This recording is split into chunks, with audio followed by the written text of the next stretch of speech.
Today we will be going through OpenSpecimen admin training session. I will go a bit slow so that the other new users who are going to see the system for the first time, they will be able to understand it in a better way. So this is the agenda for today. So basically there are four primary things where we need to focus on. First is institutes, second is sites, users and roles, and additionally we have also incorporated Dropdown Manager for today's session. Institute. So what is institute? Basically, this is a overarching entity comprising of multiple repositories like labs, hospitals, etc. under it. So in your case, I think Arizona is one of the institute, and I think Manuel has already created one more institute called Arizona Cancer Center, right, Manuel? Okay. So basically, the use case or why this institute and site setup is done, we will come to that in a bit. So what is site? So site is a place where specimens are collected, processed, stored, or distributed. So in your case, it can be Banner Health, BUMC, Baylor, etc. So the institutes and sites, how this should be set up is something like this. The institute is the highest level of organization. All the sites they are child under the institutes. So only the clinicians who are going to document the consents, who are going to collect the specimens, they can be part of the collection site. The lab people who are actually going to receive the specimens from collectors, or who are actually going to create into derivatives or aliquots, all of them will be part of the lab users. Now, when these specimens are stored, that are usually stored to some central facility, some repository. So there, that is where these specimens are stored. So all such things comes under site. Now you can define users and who is going to access which site, what type of specimens they should see. All those things are very important when you design how institute and sites should be created. So let us now jump into user management. Any questions until now?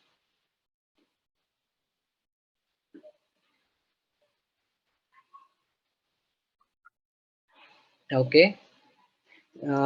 So going forward, the user. Now, basically, any person who works with the open specimen or in specimen in general, that will be termed as users. So there are multiple users and multiple user roles supported by open specimen. So there are few standard default roles. I will go one by one through each of them. So first type of role is super administrator or super admin. Now he can access all data, all the settings, everything in the, whatever is present in the system. He can have access to everyone's data, including the PHI data, their profile settings, system settings, and that kind of stuff. Institute admin is one layer below the super admin. Only difference is he can be associated to a specific site. So the institute admin for Arizona Cancer Center might not be able to do everything for Arizona Institute. So the reason behind this is to keep different biorepositories on different parallel tracks to prevent other users from seeing each other's data and that kind of stuff. Now site admin. So basically, as we seen in the sites, you can have multiple types of sites. So suppose you have some collection centers or repositories, you can assign any admin to this particular site.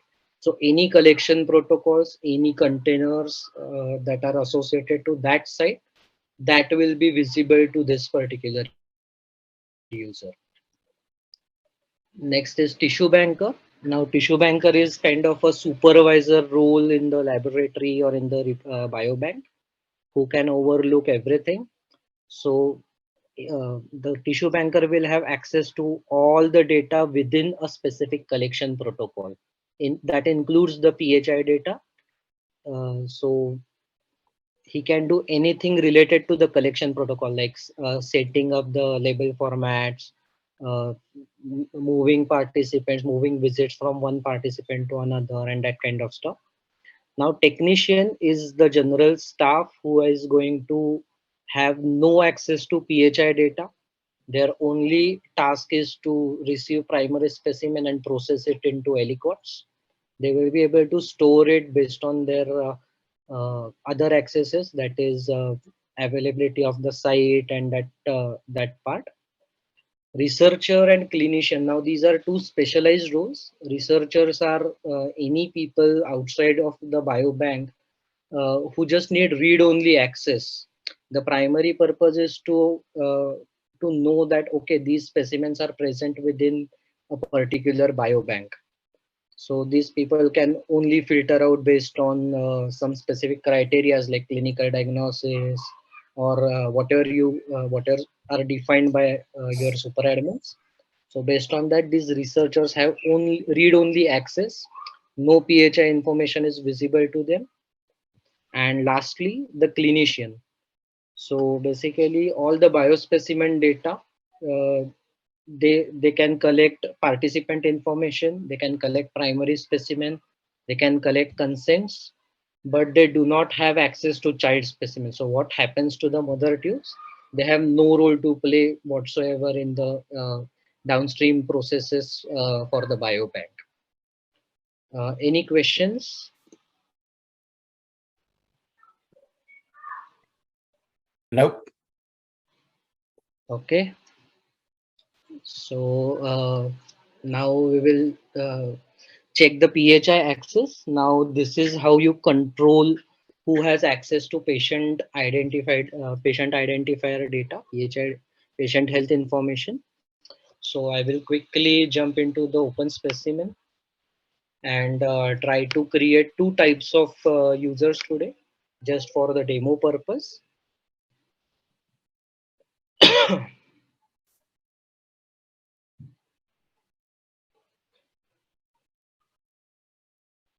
Bear with me, it seems the system is a bit slow.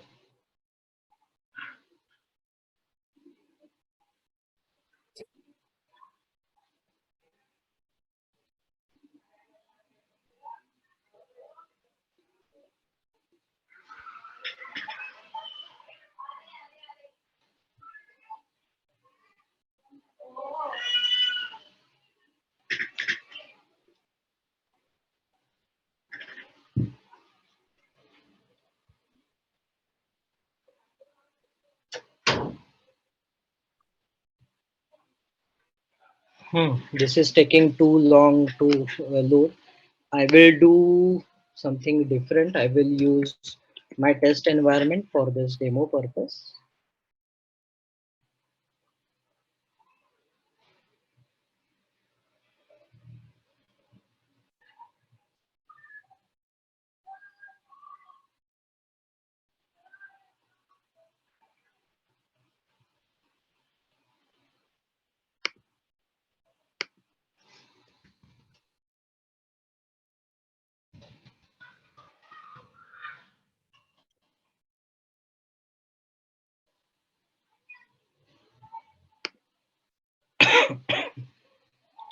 So similar to uh,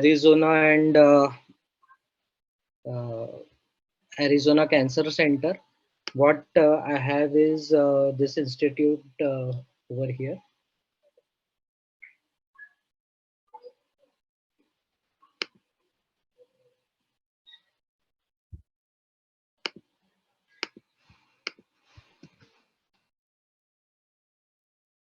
I have multiple testing institutes over here, so I can use any of them.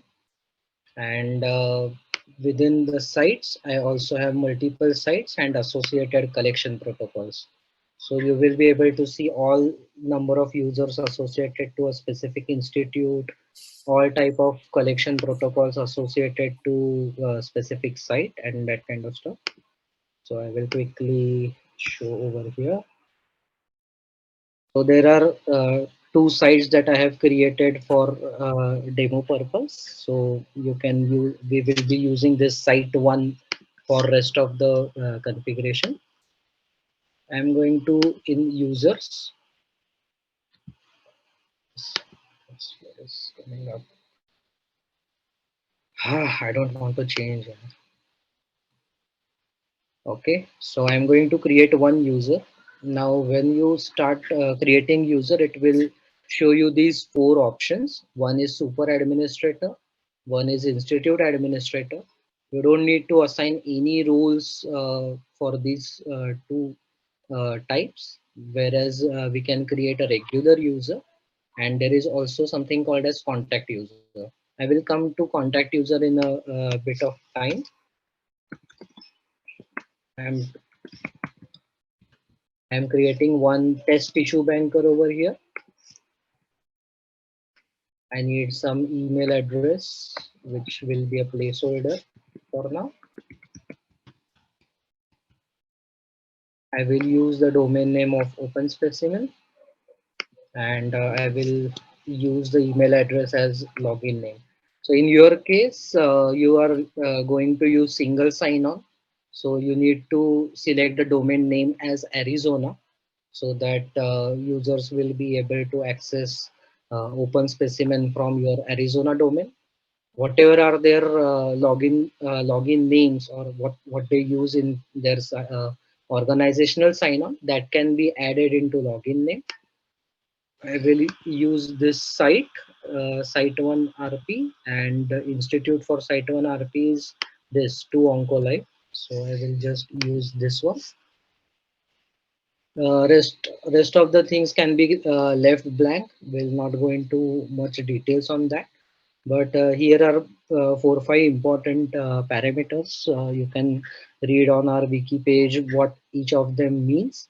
But primarily, these are the two most useful information that you have an option called as disable notification. So whenever you click on yes, no emails are sent to this type of user. So I will just click on yes. And if the user is API, then you need to add multiple things and that kind of stuff.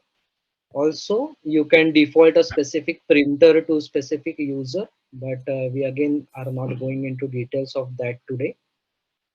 So once all these things are done, I will just create one user. Now, once the user is created, I need to add roles. So there is on the left, there is a tab called as role. You can click on add role. Now here you can define for which site, for which collection protocol, what is the rule that you are looking for. So for example, if I am going to see site one, so this is already filter based on the institute that I have selected. So I just need site one. Now here you will see all the collection protocols that we have for this particular site. You can also choose all current and future. So in case for this site, if any other collection protocol is added, that will be the access will automatically given to this particular user. Or you can also select any specific collection protocol. The role, now suppose I want this person to be a tissue banker. So I am going to add with tissue banker. Because this is my test environment, you can see multiple custom roles created, but we can use the default one as tissue banker. When I add this role, now this user is ready to be processed. Similarly, we will also create one technician user.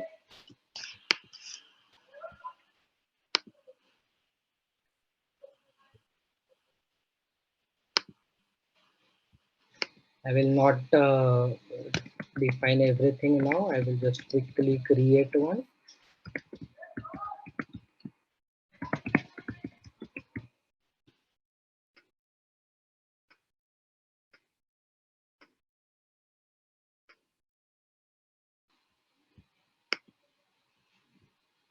Similar to the role that we added for the first person, I am going to add a technician role for this user.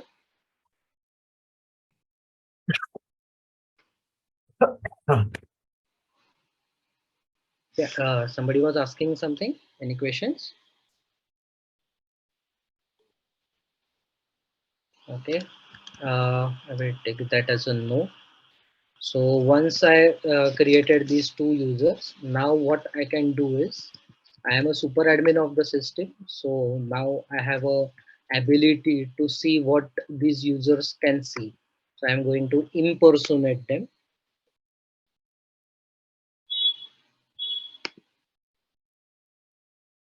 So when I impersonate any user, I will see this particular uh, notification at the top of my screen. This feature is only available for the super administrators and not for any other users. So now if you see, this user has only access to one specific collection protocol and only one container to which this collection protocol is assigned. So I will quickly click on this part. Let us see the participants. Now, if you see, there are no MPI, no participant PHI information added. So I will quickly edit and add some information. So basically, the name is one of the PHI information, and I'm also adding a date of birth,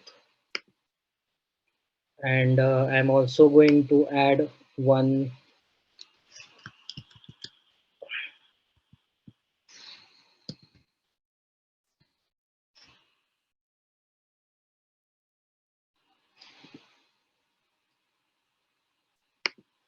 MRN into this field.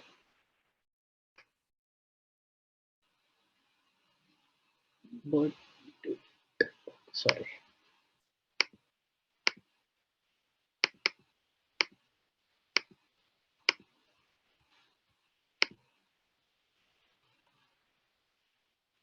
So if I see this participant, I do see the name of the participant even in the list view. I will be able to see name of the participant. I don't have any MPI added over here, but if I enter over here, I will be able to see the master medical record number or MRN that I just added for this participant. Now I will return back from a tissue banker account to a technician account.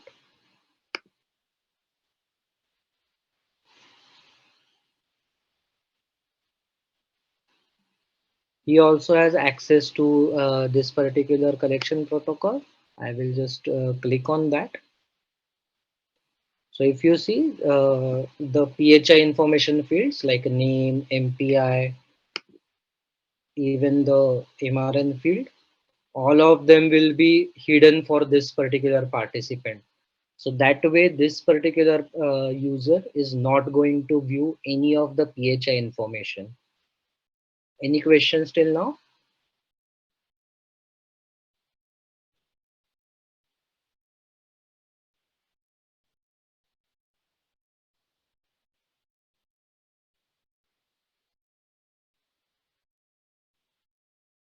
Okay. So basically, this is the difference between the technician account and a tissue banker account. So similarly, you can create multiple users, you can assign them specific rights, you can restrict it to one specific CP, one specific site, and that kind of stuff.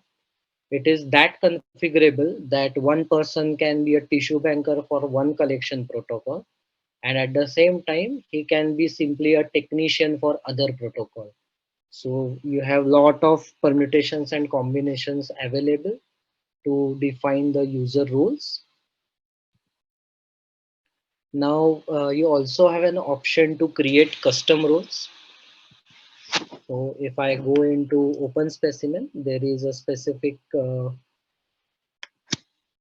tab called as roles.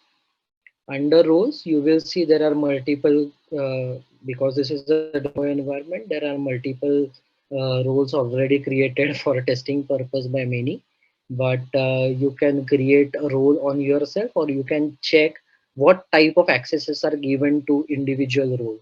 So I will select the tissue banker.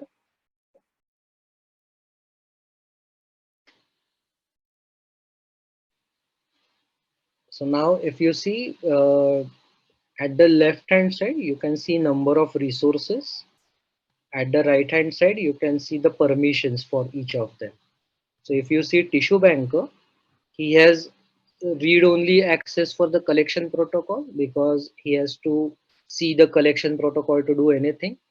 But in case of the PHI information, he can also have all the rights. In terms of specimens, he also have all the rights similar to consents.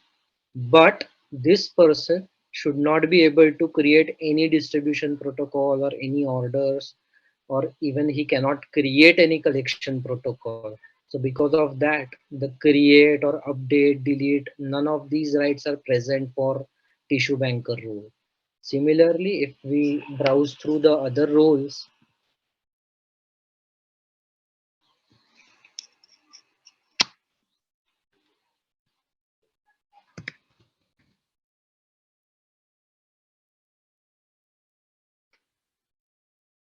we will see the technician has even lesser rights compared to the tissue banker. You can notice it as it is.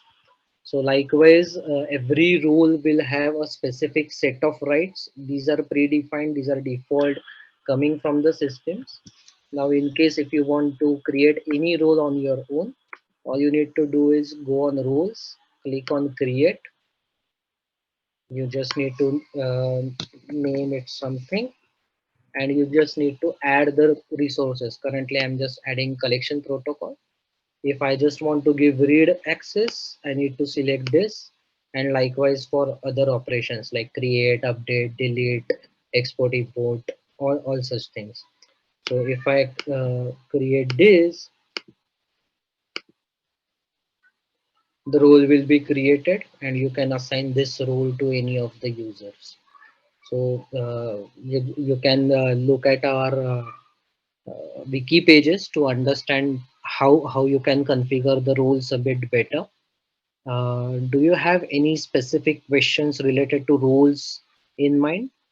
Any challenges that you think might be associated with managing users in Arizona?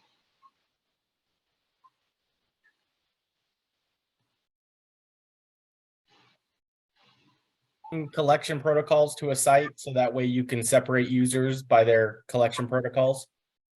Sure.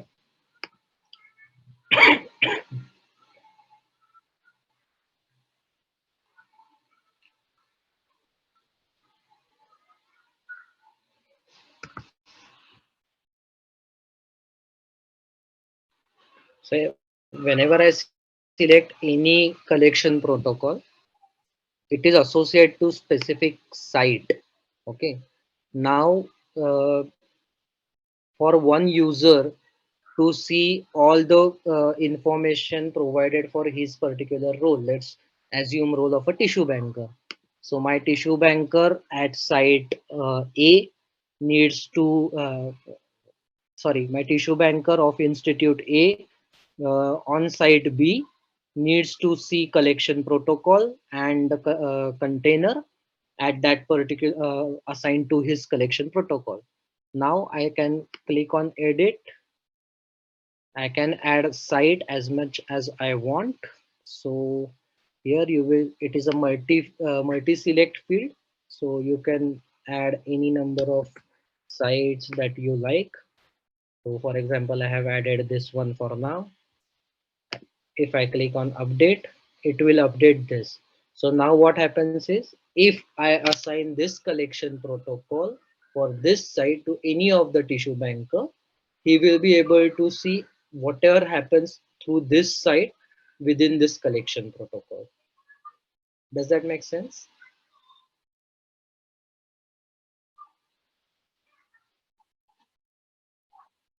How whenever you're setting the roles, Mhm. getting the collection protocols within the roles Mhm.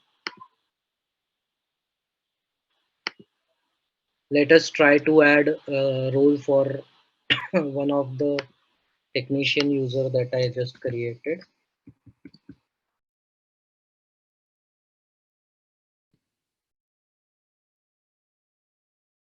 Oh, what was that? No.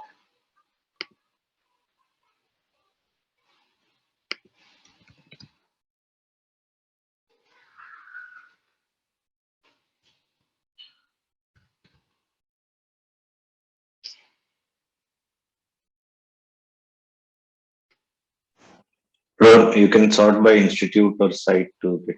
Yeah, done already. So you can go into technician. So now if I go into roles for this particular technician, suppose I selected a specific site, site 1 RP, then I can see both the collection protocols, right? Site 1 and 2. I'm wondering, what I want to know is how do you get those sites to populate, or the collection protocols to populate by the site? Is that just Oh, okay. So this is basically based on the institute that I select. So I selected Institute 2 Oncolife RP for this particular user. So what happens is if I go to sites, No, Rohan is asking site to CP association. So, Manuel, when you created the CP, you assigned it to a site, right? So it is displaying it based on that. So, yeah. so you first associate the CP with the site and then go to the user role. You will see, and then you select the site. It will show you which CPs belong to that site. okay? That makes sense. Okay. So now, so has that answered your question? Yeah. So once you assign the collection protocol to a site, if the users are of the same site, then that limits their visibility to just those protocols within that site, correct? Yes, that is right. Okay. Sounds good. Okay. And does that So, does that limit them? just one thing there. What's that? Sorry, on your previous statement, Ron, can you go into the test technician again and go to the roles tab of it and edit that? So you see there are two options there. So one is what is selected right now, that is saying all current and future. That is what you're basically saying is that this user has access to all protocols in this site that are current and any created future, right? So you have this option, or if you don't want to do this and actually give by specific CP, you can then select the specific CP also. Okay. So, and you would have to set a role and a collection protocol for a person, because if we set the collection protocols, they can only be assigned to one protocol at a time. We'd have to do multiple roles, correct? So, like, let's say there's like 20 collection protocols for a site, but somebody's only able to see 10. We would just do 10 of these. We would give an individual role for each collection protocol within the user profile, right?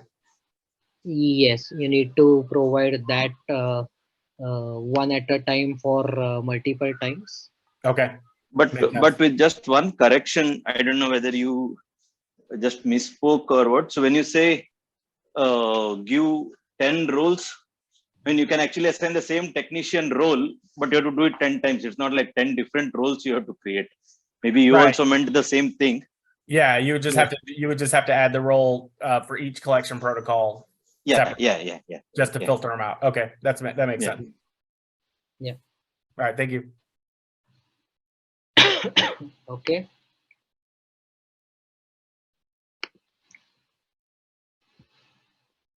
So I think we have already seen adding new users over here. How we created technician as well as tissue banker roles. Now we have already discussed this part also, so I will skip that part. Now comes the contact type user. Now this is a specialized role provided by OpenSpecimen. The only purpose for this role is documentation purpose.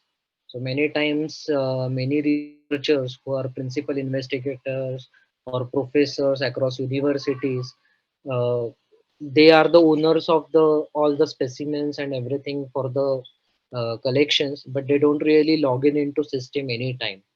So in such cases, we can create a contact type of user. So this user will never be able to log in into system, but he will be there for documentation purpose. He will be present in all the reports if you choose to generate based on the principal investigator or uh, any specific field where this user is mentioned. So this is the purpose of the contact type of user. Now we also support the bulk operations related to user. So I think Manuel, taking one step back, you asked that in case if there are 10 or 15 roles you need to assign to a specific person, or you need to add multiple users at a time, then bulk operations is the way you can do that. So I will just go to OpenSpecimen. Today we are not going to see everything in much details, but let me just quickly show you some basic things.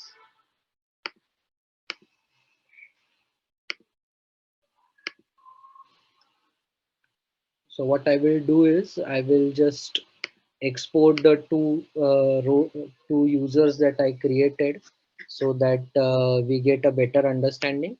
So I'm exporting the users first, and I'm also exporting the user roles.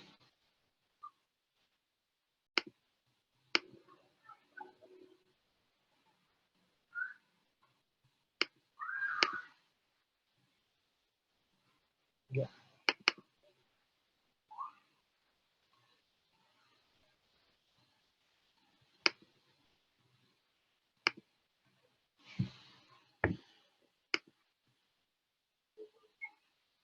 So whenever you export any user, you will see this typical template coming in. So excuse me. So basically, this is a database identifier. When you are creating any new user, you don't need to add that. But in case if you are updating information for any user, you will be able to you need to the identifier. So I am just updating the first name of both the users to say test RP as my initials. So I can select the login names, the email addresses, which is the primary institute, which is the site. If it is a regular user, then you can see none. If it is a super admin user, you will see super or contact, or if it is institute, it is called as I just forgot the name, but it is a institute admin institute, I guess, something like that. And the rest of the things will be active. You can also enable or disable notifications for them. You can make them manage forms, manage workflows, select any default printers, and all such things. Basically, if you want to create multiple users, you can simply document anything based on this reference. So you can add anything or update any users. You can also do that in bulk for all users available in your system. I'm just going to import it back. So I have a question. Yeah. How do we know which identifier to put in if we're importing? So when you are going to create any new user, you don't need to put identifier. It is only when you update. So to update any specific user, you first need to export it like we just did. Now, will be automatically correct. there. Yeah, a correction there. So even for update, you don't need the identifier. You know, as long as you have the email ID or the login name, that is enough. You need the identifier only if you are updating the unique field itself. For example, if you are updating the login name, etc., only then you need the identifier. But for most other cases, you know, all this in case of update, right? So all these columns are optional. So you just, for example, in the first place, in case of user, you know, you won't really using the bulk import that much, because you know, after all, how many users you would have, and you know how many times you would need to do bulk things. Bulk is usually useful for participants, specimen, etc. But if you are updating a, you know, bunch of users, you just need to include values for the columns that you need to update. For example, if you're just updating, say, the address of the users, then you don't need all these columns. You just have the email ID and the address. That's it. So the system will figure out to ignore all the blank columns and update only the ones that has values. So in short, going back to your question, Brendan, you don't need the identifier. You use the login name, which you would know, and you know, enter values in the columns that you need to change. Okay, thank you. And this applies to, you know, future trainings also, where, you know, where we'll show bulk. In all those cases, when update, you just enter the values in the columns that you need to change, and the ID is needed only if you are updating the main, you know, the unique column, for example, the title or the label or the login name and things like that.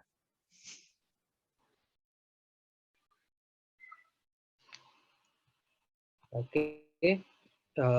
So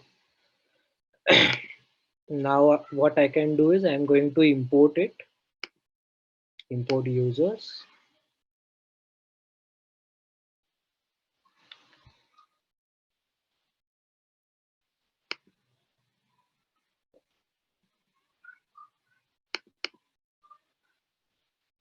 Now, because I am updating the existing records, I'm going to click on update and run. So both my users are updated now. So I will just quickly go on users.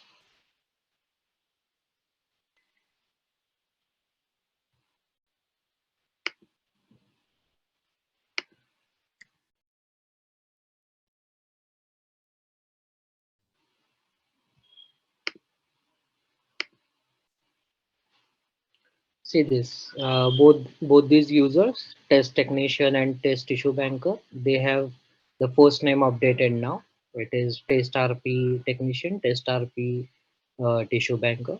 So similarly, you can also update the rules or any things in OpenSpecimen. Or you can also create any new users if you want. So this is how the export of the roles look like. So you can add multiple rows in adjacent columns if you want. So it is typically very simple. The email address of the user to whom you need to assign roles, name of the role, which sites you are going to select, and if you are going to select any specific collection protocol, then its short title needs to be added. So once you do that, you can update it. So currently I'm just moving it to all current and future for tissue banker. I can run an update using this. So similar to how we imported users, now I am going to import user roles.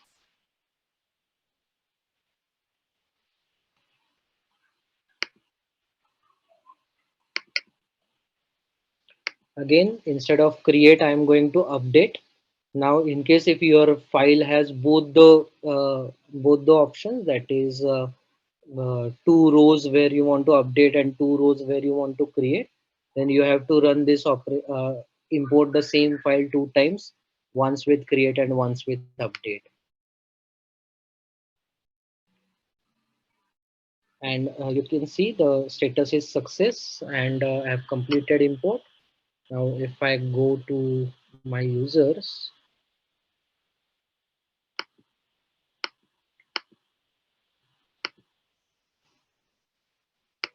I'm going into my tissue banker role. So you will see that sites are now updated to all current and future, and collection protocols are also updated to all current and future. So based on this, you can add multiple roles going forward. You have a elaborate wiki pages from our side, which will be there for your help. So I will come to wiki pages in a bit.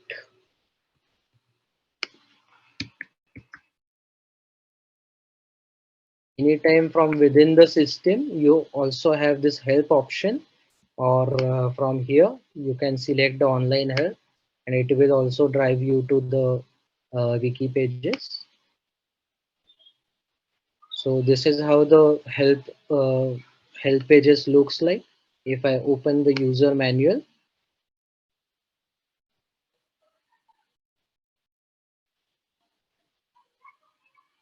and click on administrative setup,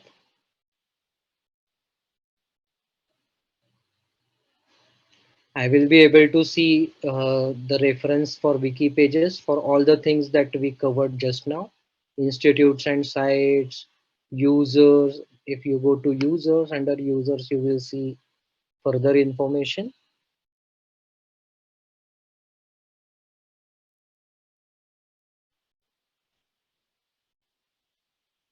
How the user management happens, what type of rules are there, how to do import export, how to have some additional user features and that kind of thing. So all this information is available. Just after this call, or early morning my time tomorrow, I will be sending you with all the wiki pages and all the necessary links for you to go through. So, Rohan, I don't know whether you covered that. So this wiki page, can you, if you go back to OpenSpecimen, sorry, and go to the main page of users. So every page in OpenSpecimen has the help button. So and that goes to the relevant page. So you see there's a help button here. It will go to the users page. Similarly, if you click on help button from the site or collection protocol, it will take you to its help page. So they're all present within the application itself.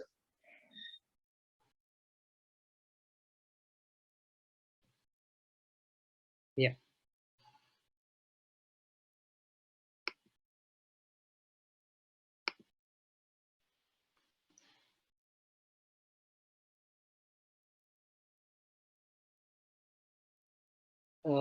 Now there are a few things that are related to lock, unlock the users, resetting password. Now what happens is, from the security point of view, uh, the system automatically locks a few users if the user is inactive for specific number of days, or he makes 5 wrong password entries. Then in such cases the user is locked, and in such cases the super admin has to select the individual user,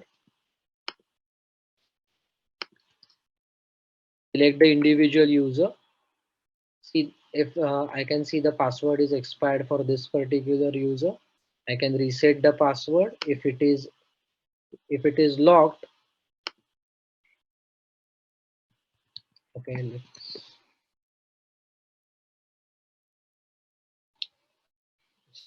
so okay, because the password is expired, I can't lock this. Okay, suppose this user is locked, I just need to unlock this user, and that way this user will now be able to log in into the system.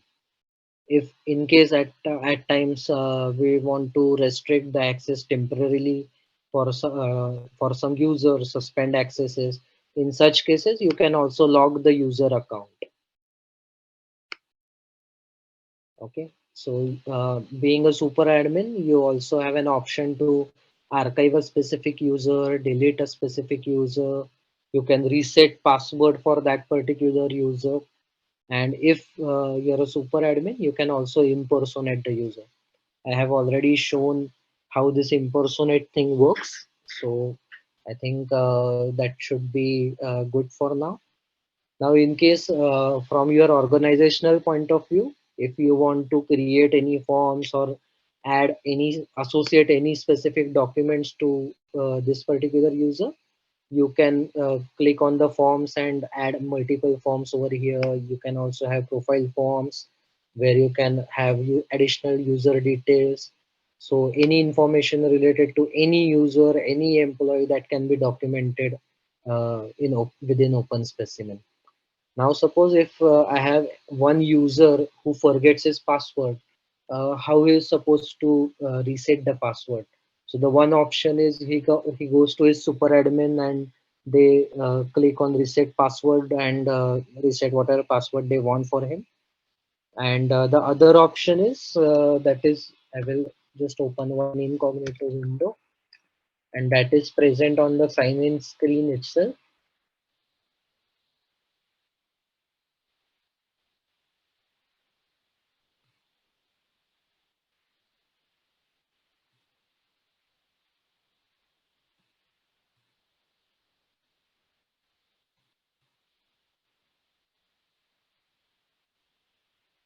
So if I click on sign in, I see this particular window, and there you can see forgot password.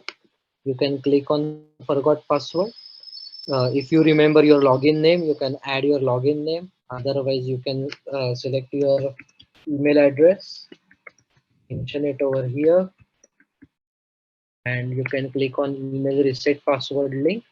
You will get a success message that link to reset the password has been sent. So if I go into my mailbox, I will see under do not reply.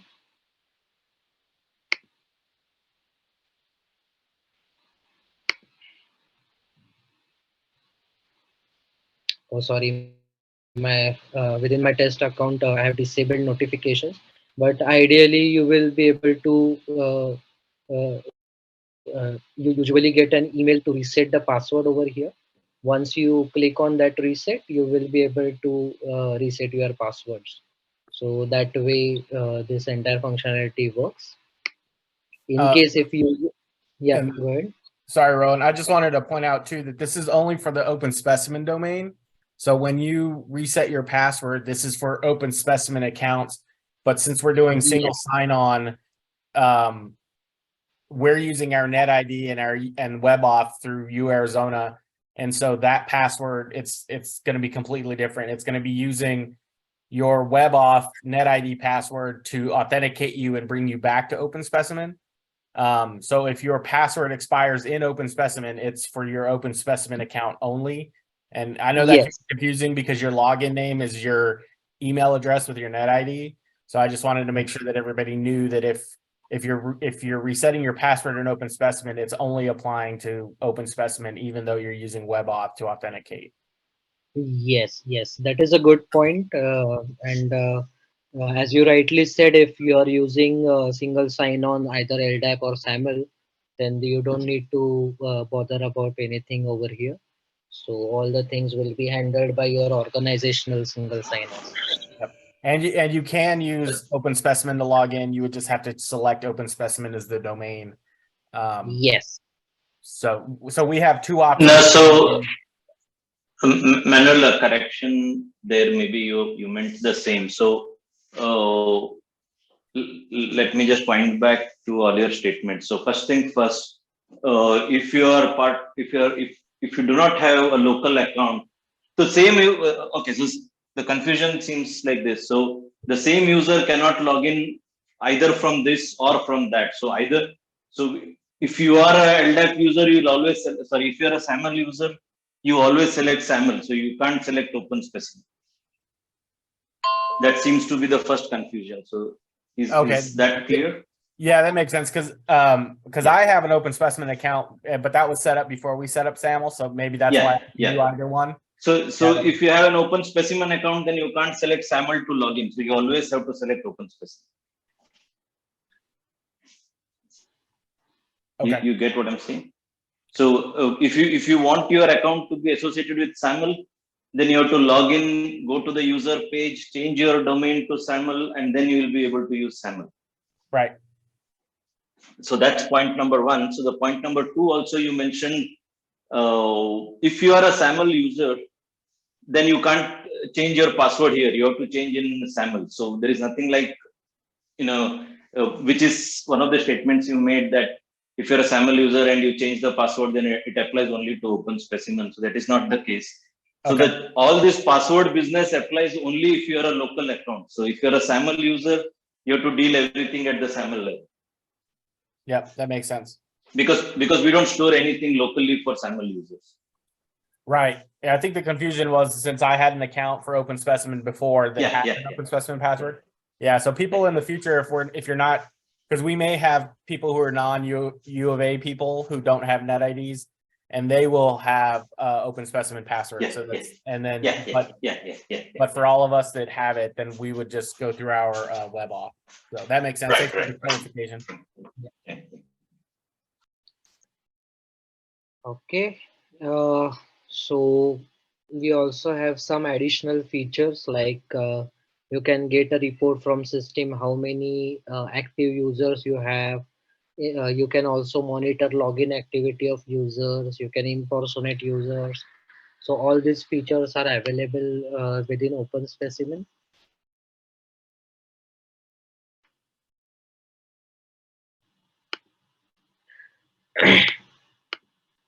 So if you go to users list view and click on active users, it will give you information about active users.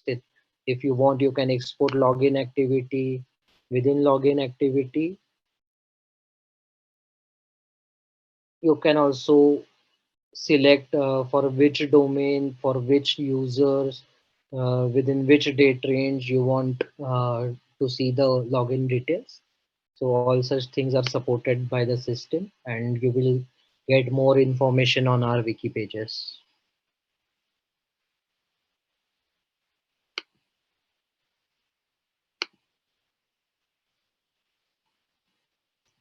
Okay, and the last part that we are going to cover today as administrative modules is Dropdown Manager.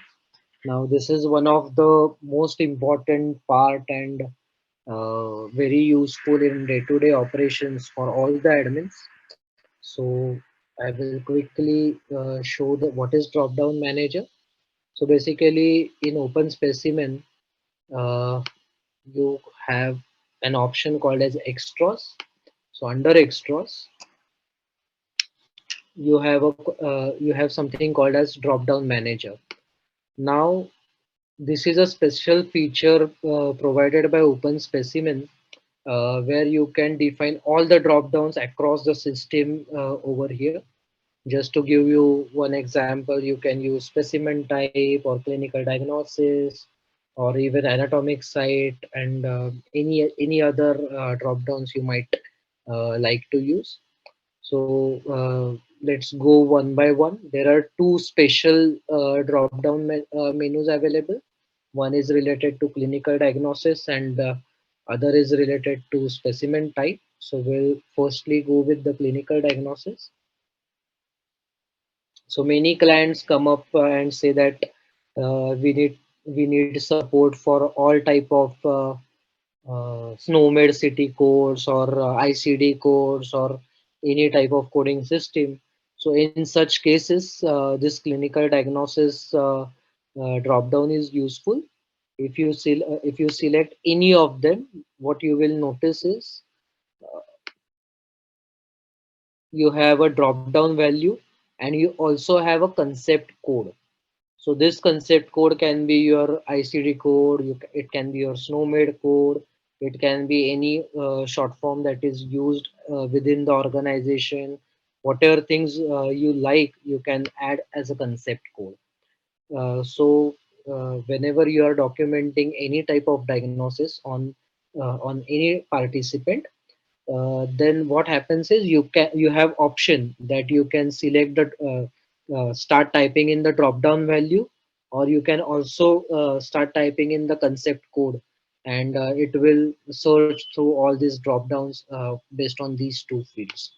This is specifically useful for the clinical diagnosis and similar kind of drop downs. Any question Yeah, specifically? I have Yeah, a go ahead. question. Is there a limit to the number of entries in a drop-down definition? So if I have like tens of thousands of entries, for instance. So if you see, there are already 91,000 odd entries available within this clinical diagnosis. So that is the entire set of SNOMED city codes. So all that is supported. But the thing is, Mm, majority times the biobanks use a specific or limited number of clinical diagnoses for which they are going to uh, take specimens. So usually this list is customized, and majority of our clients use around 200, 300 type of diagnosis. But if you want, you can choose to have multiple. No okay, problem. thank you. Okay. So similar to clinical diagnosis, another special type is specimen type. So this is one of the most important and crucial amongst the entire system. So ignore there are a few random values because this is a test environment. But again here,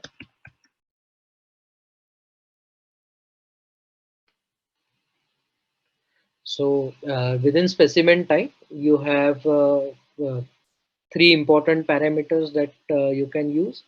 One is the drop down value. So whenever you have any specimen, it can be divided into four types of classes. So they can be fluid, they can be molecular, they can be tissue, or they can be cells. So these four types of parent drop downs, and under each parent drop down you can have individual drop down. So the whole blood, plasma, serum, all such things come with a class of fluid and actual drop down value of individual specimen type. And you can also define a quantity unit specific to specific option in within the specimen type. Now this unit is constant across the system.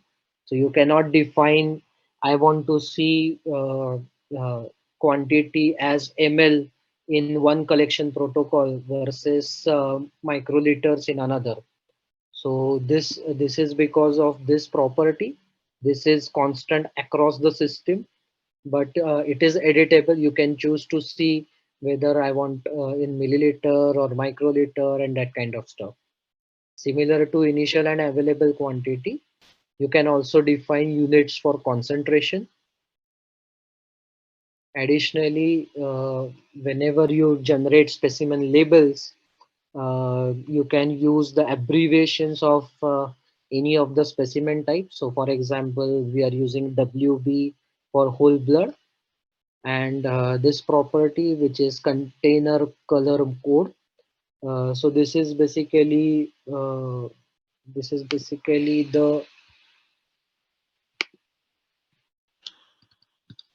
background that you see in container list view. So let me check.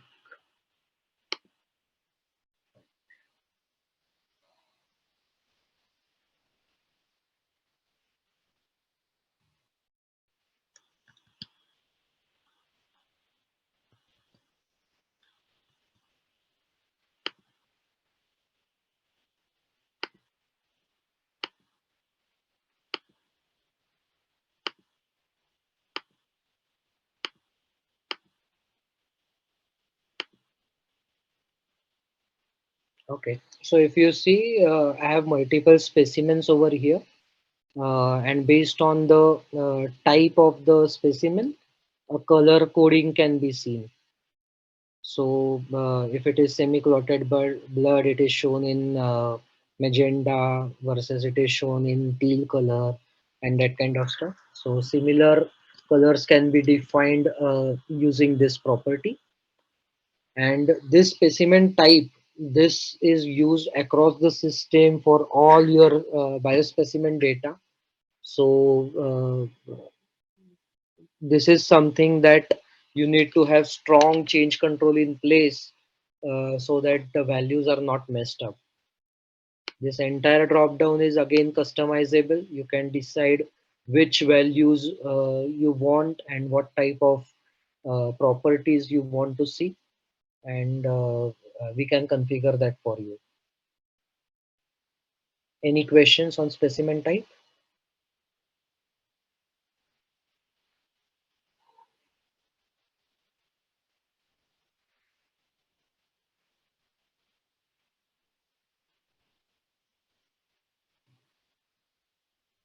Okay, so moving on. So similar to these two specific drop downs, you can also have multiple other drop downs that are supported by the system. For example, anatomic site.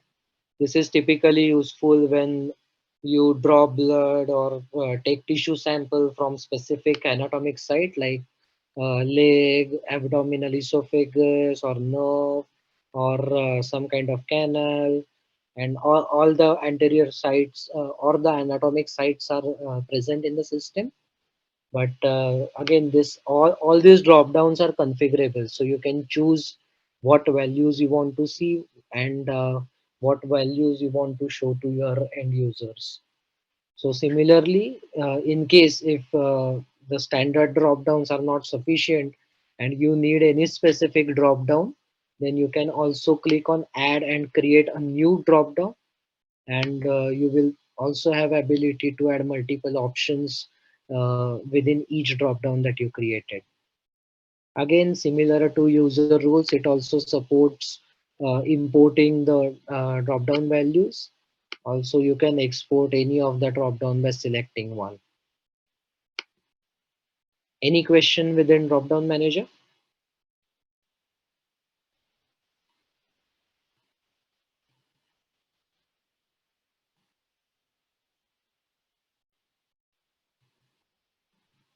Okay.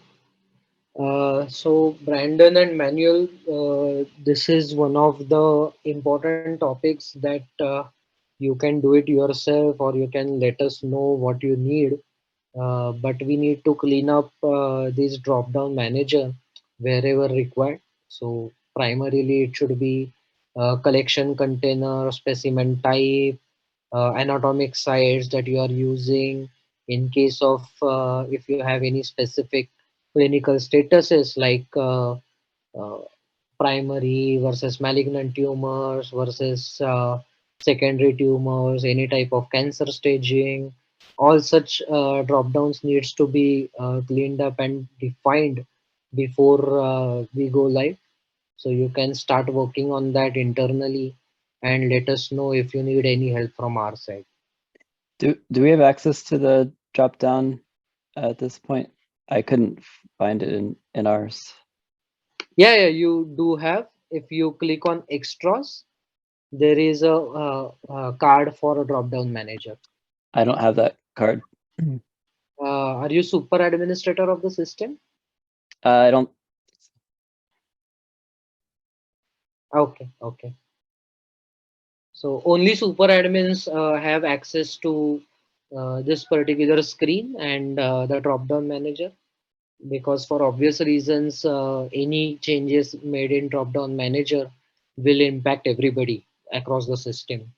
So that has to be tightly change control practices needs to be associated with that. Okay.